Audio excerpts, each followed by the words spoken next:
Republicans are truly proving to be a pain in the ass when it comes to confirming Deb Haaland, who was chosen by Joe Biden to lead the Interior Department. She's actually a wonderful pick, especially for this particular post, but they find her views against the use of fossil fuels extreme. They've used that wording.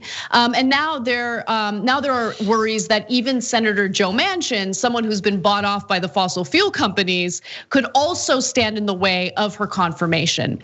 So Politico reported that Holland, a member of the Laguna Pueblo, has been a sharp critic of fossil fuel development, a stance that has made her nomination among the more contentious of Biden's picks. And she may also face tough questioning from the Democratic chair of the Energy and Natural Resources Committee, Senator Joe Manchin, who is the most pro-fossil fuel Democrat. Gee, I wonder why. And let me be clear, Politico didn't get into details about this, but Joe Manchin has taken in a lot of money from fossil fuel companies, and that's what this story should be about. And I'll give you the specific details on that in just a minute. But the senators who are kind of giving her a tough time right now include Senator Cynthia Lummis, who is from Wyoming, blasted Haaland's extreme views, while Senators Daines and Barrasso called her radical. And Daines even suggested he would attempt to block her nomination altogether. And they cited her opposition to the Keystone XL and Dakota Access oil pipelines for why they find her to be an extremist. And as for Joe Manchin, here's what we learned through an NBC reporter who tweeted this. Senator Joe Manchin is undecided on Deb Haaland's nomination for Interior Secretary. His spokeswoman, Sam Runyon, tells LA Caldwell DC, I don't know exactly who that is. Manchin and Haaland have met to discuss her nomination via Zoom, but Manchin is said to have remaining questions. And if you're wondering what those remaining questions are or what could be fueling those remaining questions, it could have to do with this. Let's go to the last three graphics here. Manchin's primary campaign has already begun fundraising and clocked in with roughly $638,000 through the end of September. Much of that cash came from PACs affiliated with oil and natural gas companies, including Valero Energy Corporation, Natural Fuel Gas Company, and DTE Energy, which have long supported Manchin's political career. I'm not done yet, there's more. Since 2010, the American Gas Association's PAC has donated $15,000 to Manchin, according to the FEC. In the same time frame, ExxonMobil's corporate PAC contributed $12,500, and the American Petroleum Institute contributed $10,000. Some of you might be thinking, well, that's not really that much money. But remember, it doesn't take that much money to buy off these politicians. But there are some bigger figures here. For instance, PACs and individuals affiliated with First Energy Corporation are together one of Manchin's biggest contributors and have given the senator $147,950 since 2009. The American Chemistry Council, whose members include companies like Shell and Exxon, spent $200,000 to support Manchin in his 2018 campaign. So Ryan, I feel like no article I've read about this really got into the details about why Manchin would stand in the way of Haaland getting confirmed for this post. But make no mistake about it, it's about the fossil fuel money. There's nothing else really standing in her way of getting confirmed here. But what do you make of this? And do you think that her nomination can be squashed the way that Neera Tanden's has been? I mean, if it was squashed, it would be squashed in a slightly different way. It wouldn't be because of who Neera had become online and references to her persona.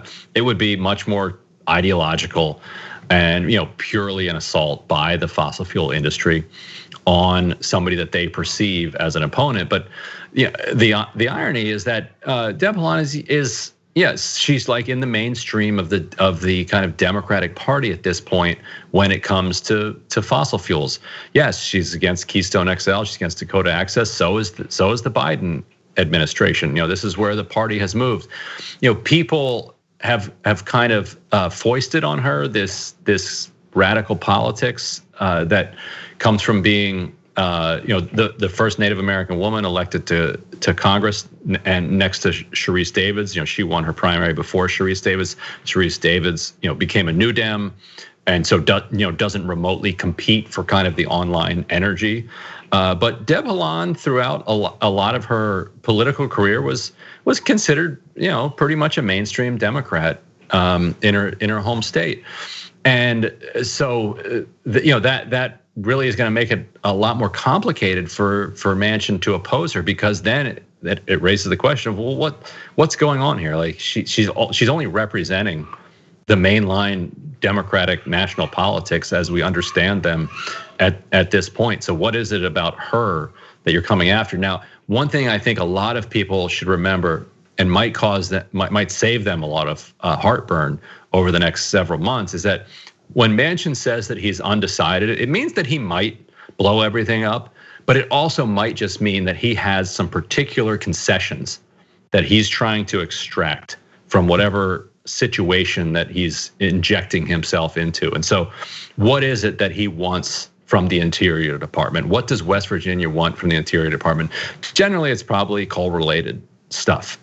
And so, while he's saying that he's undecided, he's definitely in regular communication with Haaland about what particular issues he has in particular parts of West Virginia that he wants resolved. And I think reporters and we'll monitor this. If she does get confirmed, we'll watch. Okay, what does West Virginia get out of the Interior Department over the next few months? But that's what politicians do when they're able to position themselves as the key swing vote. Then, in order to cast their vote for somebody, they will say that they're undecided for weeks. They'll extract some big concession, and then they'll quietly vote yes, and then they'll quietly receive their concession. But then, when it comes to re-election time, they'll remind all their voters, "Look what I did for you in this particular area with the Interior Department." It's just incredible, and there are Republican senators right now who are furious over the fact that Holland had tweeted something about how Republicans don't seem to believe in science. So the issue over tweets came up in her confirmation as well. But what always amazes me is how sensitive not just Republican lawmakers. I mean, I think the Neera Tanden tweets story really crystallized it for me and confirmed what I had already suspected, that you have these lawmakers who are in these incredible positions of power, especially when you're talking about the US Senate. And they're not worried about Neera Tanden's conflicts of interest as someone who was the head of the Center for American Progress and took in money from all sorts of clients that we find objectionable. They don't have a problem with that. That's totally fine. But you hurt my feelings. Like Democrats, Republicans, it doesn't even matter. Why? I mean, I would prefer for the rejection or the objection to be over ideological differences, as opposed to my feelings were hurt, I don't like what you're tweeting.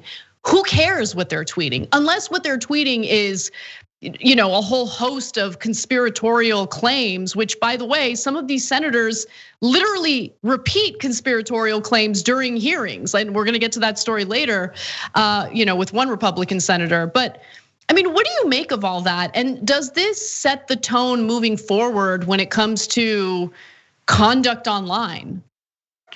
Well, it's an interesting question, because what are the ideological differences between a Manchin and a Neera Tanden?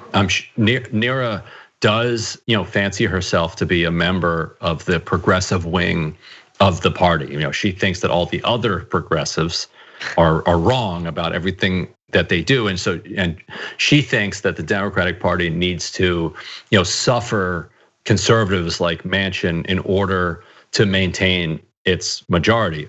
Over the years, though, what distinction actually is there then between somebody who, like Manchin, supports a particular set of ideas, and somebody like Tanden, who says, well, we have to support this particular set of ideas, or else we won't be able to be in government. I mean, functionally none. And so you see this amazing irony of somebody who went to war with the progressive wing of the party in order to defend people like Joe Manchin and quite specifically Joe Manchin, and then to have her nomination upended by the person that she was defending and the person that she was going to war on his behalf.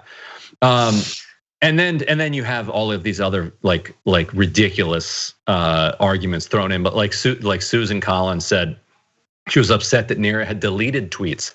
So like on the one hand, she gets nailed for the tweets, and then Susan Collins nails her for deleting the tweets because she says that is a violation of the transparency that everybody needs to uphold. And like you said, it's all a giant spectacle to distract from the fact that this is a game that each player is using for his or her own purposes. Like for Manchin, he had to hit back at the Biden administration for voting for he's going to vote for the COVID relief package, so he feels like he needs to then do something mean to Democrats to show he's still independent of Democrats. And Kamala Harris coming to West Virginia and appearing on the radio station. He could have said, "Hey, you're welcome to my state," but he didn't. He said, "I wasn't told about this." He made a big public fuss about it. And so once he's made a public fuss about it, then he has to hit back, by the rules of this machismo politics that they all play by. And so now he's looking around, okay, well, how can I settle all of these different scores? And here comes Neera, and Neera presents this perfect opportunity because both Joe Biden and Joe Manchin and everybody in politics, even like in the middle of while they're like sacking the Capitol, are talking about the need for unity and for chanting USA, while they're like smashing the Capitol to pieces. Everybody rhetorically believes in this spiritual notion, and so what they can say is like, look, all of these tweets, they're just so mean, and we can't cotton this. This is not what we stand for, and there we go. This is so perfect. Yeah. It's just so perfect. It really is. I mean, no, I can't stand Joe Manchin for a number of different reasons, but who would have thought that Joe Manchin would kind of be the hero in this very small, not even a small story. I mean, what you just mentioned about the COVID relief bill, I think you're right. I think he's going to end up voting in favor of the COVID relief bill. I think that there's been a sufficient amount of pressure on him to do so, but he really wants to differentiate himself from others in the Democratic Party. And one way to do that while pushing this branding exercise of like, I do want unity, is to reject Neera Tanden. So if we get a rejection of Neera Tanden and a yes vote on the coronavirus relief bill, great, fantastic political calculation. I'm all in. Finally, Joe Manchin does something right. Right. So. And for the left, it works out as long as Neera's replacement, is in her lane or to her left. And the person that they're talking about, Gene Sperling for Office of Management and Budget, yes, he's like a Clinton wing person over the years, but he has very much drifted in a more progressive direction economically over the years. And so if Gene Sperling winds up as the OMB chief, rather than Bruce Reed, who was the original alternative to Neera Tanden, then it really is a win-win. Thanks for watching The Young Turks, really appreciate it. Another way to show support is through YouTube memberships. You'll get to interact with us more. There's live chat emojis, badges. You've got emojis of me, Anna, John, JR. So those are super fun. But you also get playback of our exclusive member-only shows and specials right after they air. So all of that, all you gotta do is click that join button right underneath the video. Thank you.